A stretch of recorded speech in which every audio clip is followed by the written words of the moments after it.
tarde. Estamos aqui com o projeto Professor Destaque do Colégio Vinícius de Moraes, e para dar início a esse projeto tão importante, estamos com o professor Silvanir, que é professor aqui do colégio, na disciplina de Filosofia. O professor Silvanir Atílio Aldá, ele é formado em Filosofia e História pela UEM, Universidade Estadual de Maringá, pós-graduado em Psicopedagogia pelo Instituto Tupi de Santa Catarina e mestrando em Filosofia também na UEM, aqui em Maringá. Professor, de onde você veio? Então, eu nasci em Abatiá, que seria aqui no Norte Velho do Paraná, e morei até os 5 anos de idade, numa cidade próxima a Abatiá, que chamava Santa Amélia. E quando eu tinha 5 anos, minha mãe se separou do meu pai e nós fomos morar no noroeste do Paraná, no distrito de Santa Cruz do Monte Castelo, um lugarejo bem pequeno chamado Ivaína, né? E, inclusive, eu sempre me lembro da história de Jesus, né? Que veio de um lugar tão pequeno, né? E a gente também sendo criado, vivendo num lugar tão pequeno, será que a gente também seria alguma coisa, né? Claro, longe de pensar em ser como Jesus, mas como Jesus é uma inspiração para a gente, né? De acordo com a questão religiosa, a gente sempre pensava também em poder sair de lá, né? Poder vir para a cidade, estudar, ter um crescimento intelectual, toda essa questão, né? E com 16 anos de idade, realmente eu vinha sair de Ivaína, né? Fui morar em Nova Esperança, que é uma cidade a 40 quilômetros aqui de Maringá, onde estamos hoje. E ali naquele ano eu morei com o padre Paulo Campos e fui ver como que era a vida religiosa, né? A ideia era vir para Maringá e estudar para ser padre. Então, com 17 anos eu vim para Maringá, estudei para ser padre durante 4 anos. Depois saí do seminário, né? Desisti da ideia de ser padre e comecei a estudar, né? Fiz a faculdade de filosofia na UEM e alguns anos depois comecei a lecionar e tudo mais. Mas é isso, né? Hoje estamos aqui, né? Tentando ensinar as pessoas e também buscando, né? Escrever, que é um hobby que a gente tem, né? E professor, como e quando começou essa paixão em escrever livros? Então, eu comecei na metade da graduação, eu comecei a rabiscar algumas coisas, né? Comecei a pesquisar algumas coisas sobre comunicação, porque, né, com essa ideia de ser professor, o que acontecia? A gente teria que falar para algumas pessoas e, né, ensinar. Então eu tinha sempre essa preocupação em ler alguma coisa sobre comunicação. E lendo, né, resumindo alguns estudos, né, procurei pesquisar bastante coisa e isso foi se evoluindo. Aí dessa ideia, então, né, de pesquisar para melhorar a comunicação, eu resolvi escrever um livro sobre comunicação também. E então esse livro sobre comunicação foi o seu primeiro? Isso, né? Trouxe aqui o livro, né? O livro chama-se Oratória, o Poder de Se Comunicar. E é um livro que é fruto, então, dessa pesquisa aí. Fiquei 2 anos, né? Pesquisando, elaborando, revisando o livro, né? Para as pessoas que realmente querem se comunicar melhor poderem adquirir e ter acesso aí a esse conteúdo já pronto, né? O livro é escrito como se fosse um curso de oratória. A pessoa pode ler um capítulo, estudar um capítulo depois, né? E estiver bem nesse capítulo, passar para um outro capítulo. E é isso, né? A partir daquela ânsia, daquela vontade, né, de pesquisar para falar melhor, me veio então essa ideia de fazer um material, né, que pudesse ajudar outras pessoas. Esse livro eu programei ele para uma linguagem que qualquer estudante do ensino médio ali, a partir do primeiro ano do ensino médio, consegue ler o livro, entender bem, né? E consegue melhorar então a forma de argumentação, a forma de se expressar. Então esse livro aqui, Oratória, Poder de Se Comunicar, foi o primeiro livro e por enquanto é o primeiro livro publicado, né? Mas tem outras coisas que eu já andei escrevendo e que, né, estão para ser lançados aí para esses dias já também alguma coisa. Falando nos seus próximos lançamentos, você está para lançar um livro, né, intitulado As Provas da Existência de Deus segundo os Filósofos. Além de outros trabalhos seus, né, infantis, de filosofia e também um teatro. Frente a toda essa dinâmica sua, você se considera eclético? Então, é isso mesmo, né? O próximo livro que estou para lançar agora por esses dias chama-se As Provas da Existência de Deus segundo os Filósofos. E então os conteúdos são variados, né? Um livro sobre oratório, um livro sobre as provas da existência de Deus. Depois eu conheci uma autora muito famosa aqui em Maringá, que é a Maria Cristina Vieira, né? Que você também conhece, teve o prazer de conhecê-la, e ela me inspirou também a escrever livros infantis, né? Eu vendo todo o trabalho dela com os livros infantis, eu falei, nossa, mas a área de filosofia também precisa de mais materiais infantis, né? E escrevi 4 livros infantis, que estão aí também sendo já traduzidos, né? Vão ser trilingües, né? Português, inglês e francês. E também tem que desenhar os livros, tem que ver alguém que vai desenhar, tudo mais, fazer umas parcerias, né? E depois escrevi também uma peça de teatro, né? Teatro, na verdade, o primeiro lugar onde nós vamos estrear o teatro vai ser aqui no Colégio Vinícius de Moraes, né? Vai ser um prazer, estou contando com o apoio, né, da direção, inclusive, né, da Majô, e para que nós possamos, né, ensaiar, implementar o teatro, para que os alunos possam aprender os conteúdos de uma forma mais dinâmica, né? É claro que não precisaria eu escrever um teatro para que os alunos eles né, viessem a mexer com o teatro. A gente poderia pegar uma outra peça, mas veio a casar que eu escrevi essa peça, mostrei para os alunos, gostaram do teatro, né? E aí essa questão de ser eclético, eu fico pensando, né? O escrever livros, ele já é apaixonante por isso, né? Porque você pode experimentar coisas muito diferentes umas da outra, né? Desde escrever o livro para adultos, como é o caso desses 2 primeiros livros, até os livros infantis, partindo para o teatro, né? Então, sim, né? Acho que posso me considerar eclético e eu acho que o sabor da escrita é isso mesmo, né? Você poder ter uma ideia e perseguir essa ideia, né? Se não der em nada, se você escrever e no final você ver que aquilo não surte um efeito, é simples, você deixa de lado, né? Então essa liberdade que o escritor tem para elaborar, para experimentar na escrita, né? Eu estou vivenciando isso, né? Eu acho que isso é o encanto, né? A gente não fica amarrado numa coisa né, já pré-moldada, como é muitas vezes fazer, sei lá, um mestrado, um doutorado, não que não seja importante, estou fazendo também, tem todo o seu valor, né? Mas essa liberdade na escrita me encanta, né? Acho que isso, pretendo continuar com essa liberdade, tá? Desde do como escolher um tema, né? Temas variados, né? Isso é legal. Você, como um bom escritor, também foi um bom leitor, né? E a gente tem visto muitas reportagens, muitas evidências que o brasileiro ele não lê muito.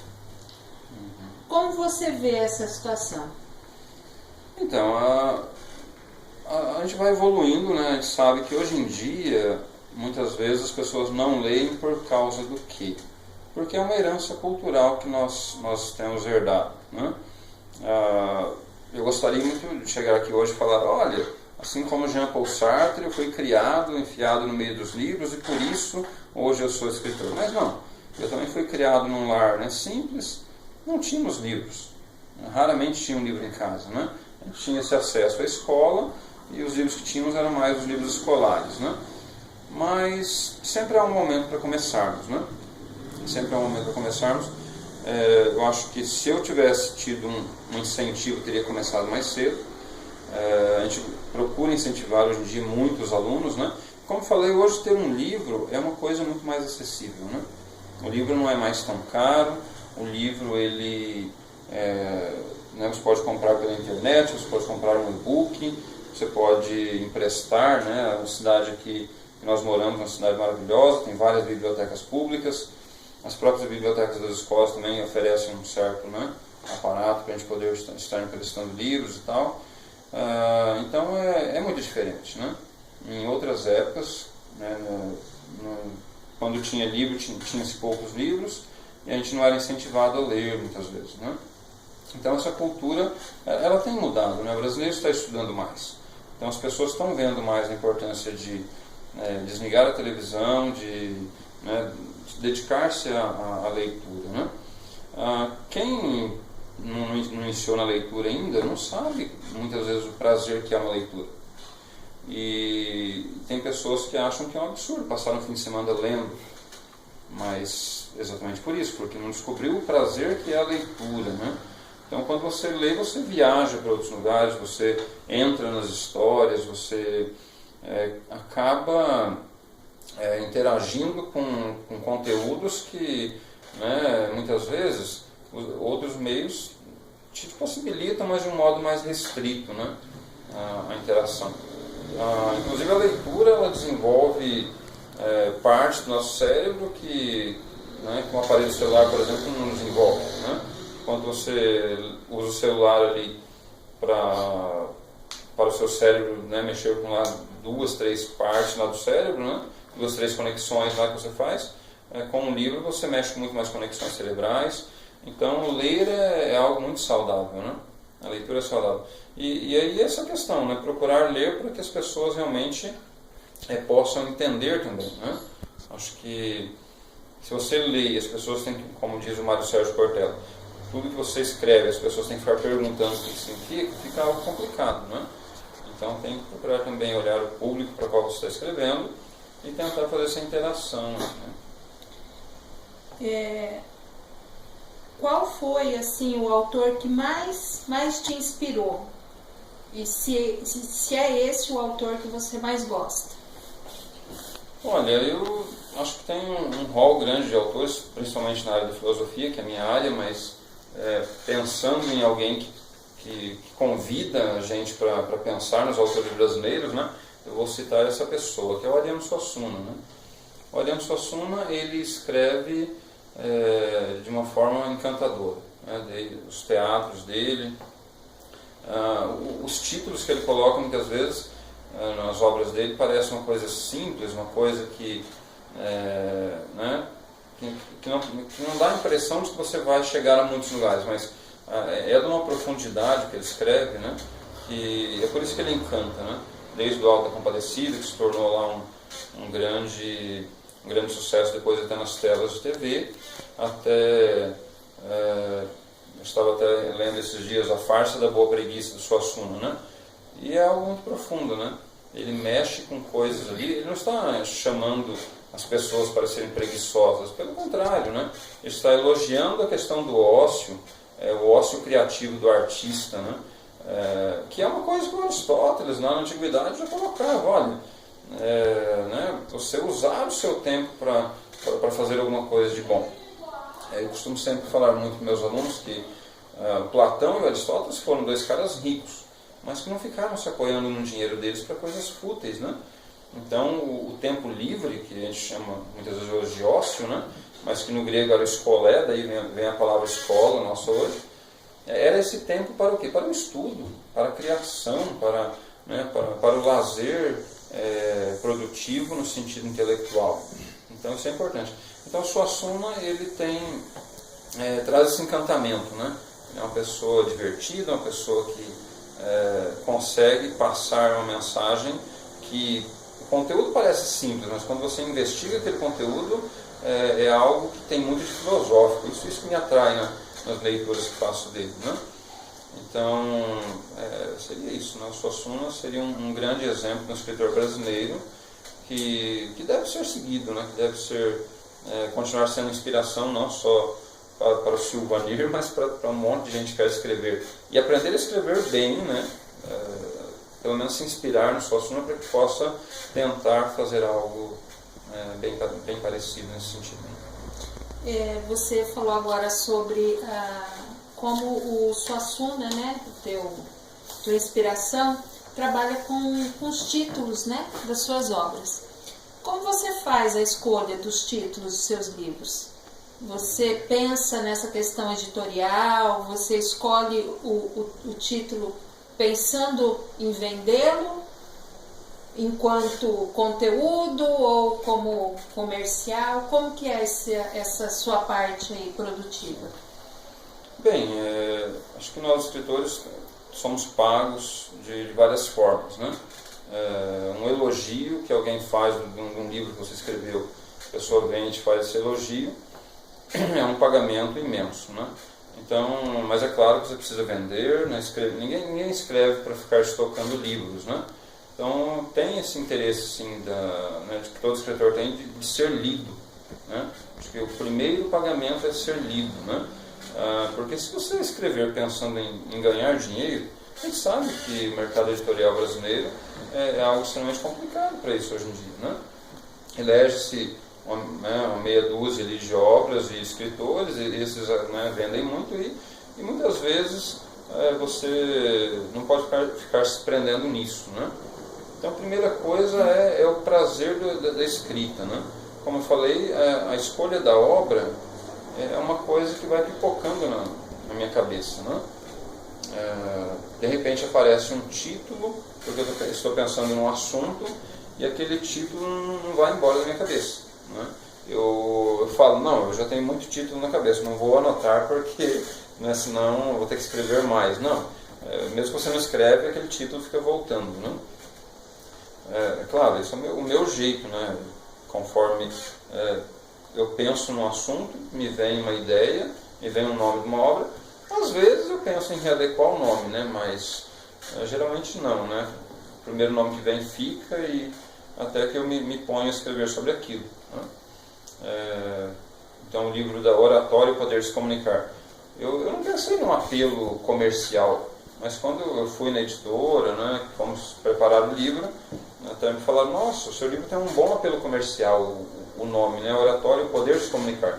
Quer dizer, quem comprar o seu livro e ler, vai aumentar o seu poder de comunicação.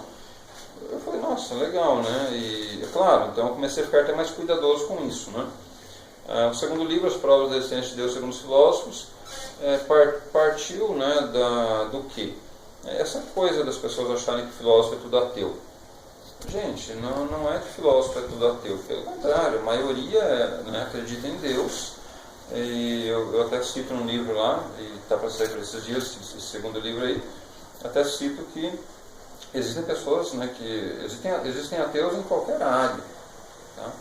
Em qualquer área. Médicos ateus, psicólogos ateus, não tem uma regra para ser ateu ou não, né? A verdade é que há muitas pessoas ateias, né?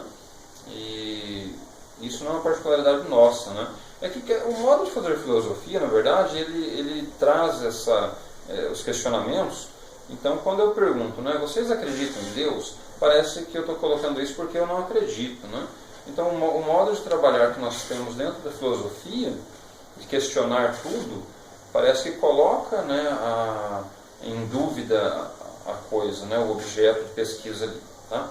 E esse livro aí que está para ser lançado, então, na verdade eu elenquei 13 filósofos, 3 filósofos pagãos, que são Sócrates, o Platão e o Aristóteles, né, que falam sobre Deus, e depois, né, a partir daí, os filósofos cristãos, são 10 filósofos cristãos, e esses filósofos vão tentando provar que Deus existe. O que é uma missão, a princípio parece uma missão impossível, né? Como que seres finitos, né, como que seres humanos podem tentar provar que um ser que é infinito, que não é humano, ele existe? Né? Então é um jogo duro, né? Daria para escrever, já me perguntaram, daria para escrever um livro dizendo que Deus não existe, né, tentando provar que Deus não existe? Dá também, né?